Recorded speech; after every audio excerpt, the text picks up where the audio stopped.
ఎప్పుడూ ఎవ్వరూ ఇట్లాంటి కళ్యాణం చూసుండరు చేసుండరు ఆస్ట్రేలియాలో అని అనిపించింది. జెట్ మెల్బర్న్ ఆర్గనైజేషన్ వాళ్ళు ఆర్గనైజ్ చేసిన సీతారామస్వామి కళ్యాణం ఇది. సుమారుగా 6 నెలల నుంచి వెయిట్ చేస్తున్నాం అనమాట ఈ మూమెంట్ కోసము. ఇట్లా చిన్నజీయర్ స్వామివారు హాల్లోకి ఎంటర్ అయిన వెంటనే అందరూ లేచి నిలబడుకొని సైలెంట్గా ఆ మూమెంట్ వచ్చింది అన్నట్టు అందరూ చూస్తున్నారనమాట.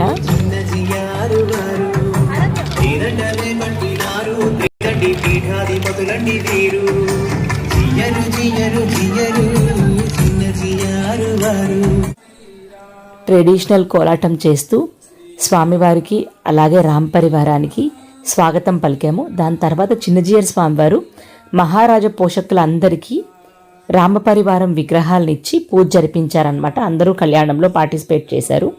నేను కళ్యాణం జరిగేటప్పుడు పెద్దగా ఏమీ వీడియోస్ తీయలేదండి. కొన్ని కళ్యాణం ముందు తీసుకున్నవి తర్వాత తీసుకున్నవే తప్ప జరిగేటప్పుడు నాకు అసలు ఫోన్ ఉంది వీడియో తీయాలి అని కూడా తోచలేదు. బికాజ్ నేను అంత ఇన్వాల్వ్ అయిపోయాను అనమాట.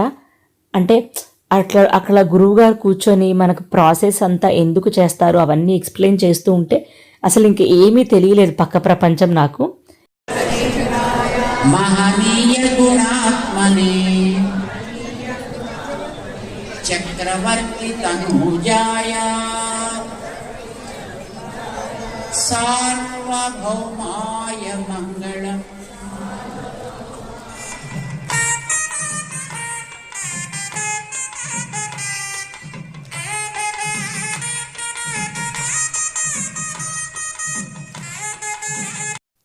ఈ శ్రీరామనవమి అయితే నాకు ఖచ్చితంగా చాలా మెమరబుల్. మీకు కూడా శ్రీరామనవమికి ఇట్లాంటి మెమరీస్ ఏమైనా ఉంటే కింద కామెంట్ సెక్షన్లో చెప్పండి. జై శ్రీరామ్.